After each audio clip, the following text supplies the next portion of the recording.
Welcome back to another episode of Freedom Blueprint Podcast. I'm your host, Justin Deese. And listen, before we jump into today's episode, I wanted to share something pretty cool that we're doing. You know, one of the biggest challenges I hear from owners across the country is in finding and developing great service managers. And honestly, that's exactly why we created Service Manager Academy. This is a 12-week program to help your managers go from top performing technicians to confident leaders. In this program, they'll learn how to lead their teams, protect gross profit margin, and create a culture of accountability and success. If you want the business to run smoother and grow stronger, check out servicemanagertraining.com. That's servicemanagertraining.com. Now, let's get back to the next episode.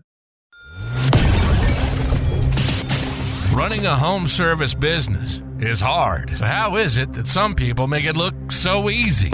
Well, we'll tell you. This is the Freedom Blueprint Podcast. It's always good to hear the wins that successful contractors have. But have you ever thought that the best advice would be to hear about the speed bumps they encountered, the mistakes they've made along the way? We're going to talk about the good, the bad, and the ugly. We want you to be successful and avoid the mistakes others have made. Let's get this party started. Welcome to the Freedom Blueprint Podcast. Now your host, Justin Deese. Hey, welcome back to another episode of Freedom Blueprint Podcast. I am excited to have you here, and today it's just me. It's just me and you hanging out. No guests today, but we got a pretty cool topic that we're going to dive into today, and it's the 5 leadership challenges every service manager faces, and more importantly, how to overcome them as a leader in the business and the owner. To me, I think the service manager is one of those positions that if you can get that person in a good spot where they can run a department, it can absolutely change your business. I know for Kristen and I, when we got a service manager to the point where they could manage the day-to-day of the technician in the field, it just gave us the space in order to be able to go work on the business. So we could start being strategic versus just being tactical and putting out fires. And honestly, I'll never forget the day that one of my best service managers walked into my office and he said, "I don't know that I can do this anymore." And honestly, it wasn't that he was lazy. He wasn't incompetent. He was drowning. And he was drowning in technician drama. He was drowning in scheduling chaos. He was just overall drowning in problems he didn't know how to solve. And here's the hard truth. I had to throw him into the deep end without ever teaching him how to swim. If you're a home service business owner listening right now, there's probably a good chance you've done the same thing. Now, it's not because you're a bad leader. I certainly didn't think I was a bad leader, but because nobody ever showed you how to build and support a real service manager. So today we're going to dive in and try to fix some of that. In this episode, we're going to walk you through the 5 biggest leadership challenges your service manager is facing, and again, more importantly, what to do about it. Because when your service manager becomes a true leader, everything in your business changes. After 20 years of being in the home service industry, I've seen this story play out time and time again. We take our best technician, we promote them to service manager, we hand them the keys and we say, "You got this, dude." And then we wonder why they struggle. The truth is, being a great technician and being a great leader are 2 completely different skill sets. And most service managers are never actually taught how to lead. So as you listen today, I want you to think about your own service manager. Picture their face, picture their day, and ask yourself this honestly. Have I showed them how to win? Or did I just throw them into the fire and hope they'd figure it out? So let's dive into challenge number 1. So the first thing is making the shift from technician to leader. Like your service manager was probably promoted because they were the best on the wrench. They could diagnose any problem, they could fix anything, and customers loved them. They were kind of like your go-to person. So naturally, you said, "Hey, you're awesome. Let's make you the service manager." But here's what happens.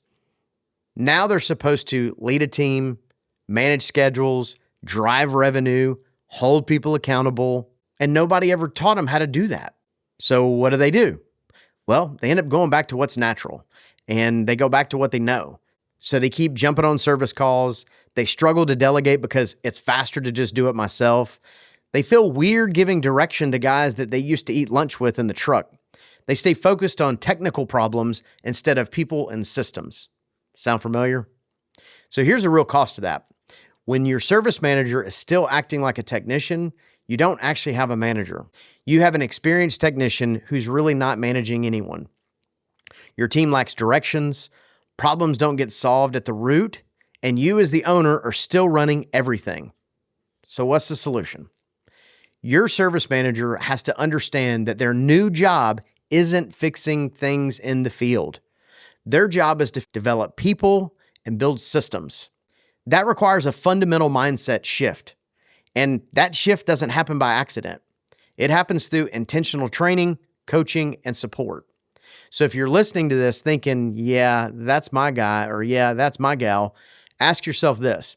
Have I clearly told them your job is to lead, not to be the hero technician? And have I given them the tools to actually make that shift? Here's challenge number 2, having difficult conversations. Let's be honest. This is a pretty hard one. And nobody wakes up in the morning excited about having hard conversations. And when your service manager has worked alongside with these technicians for years, calling them out on their poor performance or bad attitude feels almost impossible. So what does that look like in real life? They avoid conversations about missing KPIs or sloppy work. They let issues slide. Those small issues turn into big problems. They complain to you, the owner, instead of addressing the technician directly. And over time, they start to lose respect from the team because everybody sees that problems never get addressed. Here's the real cost with that. When difficult conversations don't happen, your top performers get frustrated. They're watching underperformers coast. Culture starts to deteriorate, good people leave, and you, the owner, end up playing bad cop while your manager loses credibility. So what's the fix? We've got to stop treating difficult conversations like a personality trait. They're just not confrontational. No, direct conversations are a skill. Skills can be taught. Your service manager needs framework. They need a language. They need a simple process on how to approach these conversations with confidence and clarity. When they learn how to address issues directly and respectfully, 2 things happen. Number 1, they earn respect from their team. And number 2, problems get solved before they spiral. So again, as the owner, you got to ask yourself, have I ever actually trained my service manager how to have tough conversations? Or did I just assume they'd figure it out? Challenge number 3, understanding your KPIs. Your service manager knows how to read a pressure gauge and all the technical things. They know how to do superheat, super cool if they're in the HVAC space. But if you ask them about average ticket, conversion rate, revenue per technician, you might get a blank stare. So what does that look like day to day? They make decisions based on gut feel instead of data. They don't track technicians' performance consistently. They can't really explain why revenue is up or down this month. They miss opportunities to coach techs on sales and service because they don't see the patterns. And here's the cost of that. You can't manage what you don't measure. Without understanding the KPIs, your service manager is flying blind. Revenue becomes unpredictable, underperformers hide in plain sight, and growth stalls because nobody really knows what's working and what's not. Now, I'm not saying your service manager needs to become an accountant, but they do need to understand the 5 to 7 KPIs that drive profitability in your business. And more importantly, they need to know how to use these metrics to coach their team and make better decisions every single day. So here's your ownership question. Have you clearly defined the KPIs that your service manager is responsible for? And have you showed them how to track them, how to read them, and how to use these numbers to lead? If not, that's not your failure. That's a training gap. Challenge number 4, building systems that scale. In a lot of shops, everything runs through the service manager's brain. There's no documented process, no playbook, no real systems. If that person is sick or on vacation, chaos ensues. Phones ring off the hook. Nobody knows what's going where. Everybody's asking, what do we need to do about this situation? You are constantly reinventing the wheel for the same reoccurring problems. Customer experience is inconsistent, and it all depends on who answers the phone and who runs the calls. New hires take forever to get up to speed because there's no clear way to train them. And the business can't really grow because everything depends on one person. Here's the real cost of that. Without systems, your business can't scale. Your service manager becomes the bottleneck. They burn out trying to keep up with all the plates spinning, and you can never truly step away because the whole operation depends on them being there. So, what's the solution? Great service managers need systems that run without them. Documented process, checklist. They need established routines that they can ensure consistency. This isn't about creating a bunch of red tape or bureaucracy. This is about freedom. Systems free up your managers to lead instead of constantly firefighting. And then that creates a business that can actually grow. So again, as the owner, have you given your service manager the time, support, tools, and system? Or am I rewarding them for being the hero who puts out all the fires? Challenge number 5 is leading without burnout. So let's talk a little bit about that. Your service manager probably is working 50 to 60 plus hours a week. First one in, last one out. Their phone never stops ringing. They answer technicians' calls at nights, on the weekends, and it's about stuff about tomorrow's schedule or issues, or honestly, just to complain about something. They're skipping lunch to handle emergencies. They're taking work stress home and snapping at their family, and they feel like they can never get caught up or get ahead. If that sounds like your service manager, you're on a collision course with burnout. And burnout doesn't happen overnight. It's a slow burn. And eventually, the whole thing blows up. When your service manager burns out, you lose them.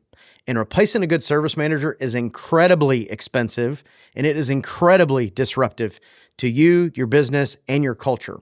On top of that, their burnout spreads to the team. It creates culture of stress and chaos and, honestly, uncertainty. So what's the solution? Leadership is not about working harder. It's about working smarter. Your service manager needs to learn how to prioritize ruthlessly. They need to delegate effectively. They need to set boundaries. They need systems and support structures that prevent them from becoming the bottleneck. And they need permission from you to lead in a sustainable way. So many people will take a service manager, especially when they're a top technician, and they'll put them in the role, and then they'll say they're the service manager, but they don't really give them the keys and the tools and the ability to just make it happen. So ask yourself, am I expecting my service manager to be available 24/7? Have I modeled healthy boundaries myself? Or have I accidentally built a culture where burnout is almost like a badge of honor? Here's the bottom line. These 5 leadership challenges are not character flaws. They're skill gaps. And skill gaps can be filled with the right training. If you're listening to this and thinking, man, my service manager's a good person. They're loyal. They work hard. They are just overwhelmed. You're not alone. That's exactly why I created the Service Manager Academy. After building multiple successful home service businesses over the past 20 years, I've learned what separates good service managers from great ones. And I've distilled those lessons into live, interactive training that gives your service manager the leadership skills they actually need. No fluff, no theory, just real training from someone who's been in the trenches. Inside Service Manager Academy, your service manager will learn how to make the mental shift from technician to leader. They'll learn the frameworks for having difficult conversations with confidence, the key KPIs that matter and how to use them daily. They'll learn how to build systems that scale without adding a bunch of complexity, time management and delegation strategies that prevent burnout, and how to build a culture that attracts and retains top talent. This isn't a pre-recorded course they watch alone in the dark. It's live training with weekly implementation, support, and peer accountability from other service managers who get it. Because here's what I know. When your service manager becomes a true leader, everything changes. Your technicians perform better, your revenue becomes more predictable, your culture improves, and you finally get the freedom to work on your business instead of being trapped in it. So I know we covered a ton of things today, and whether you're ready to make the investment in the Service Manager Academy or you're going to implement it yourself, no matter which direction you go, here's all I say. I encourage you to take action. Take action. That is the biggest thing that stops businesses from growing, is just taking action. And again, whether it's the Service Manager Academy or whether you do it yourself, it doesn't matter. Just do something, right? So now, I will say, if you want to find out more about the Service Manager Academy, you can learn more at servicemanagertraining.com. Again, that's servicemanagertraining.com. So let's turn your service manager into a leader your business needs. I'm Justin Deese. Thank you for listening, and we will catch you on the next episode. You've been listening to the Freedom Blueprint Podcast. Information is useless if not applied. So take what you've learned and go and implement it. We hope you've enjoyed the show. If you did, make sure to like, rate, and review. We'll be back soon. But in the meantime, find us on social media at Freedom Blueprint for Home Services and hit the website at www.freedomblueprintpodcast.com. See you next time.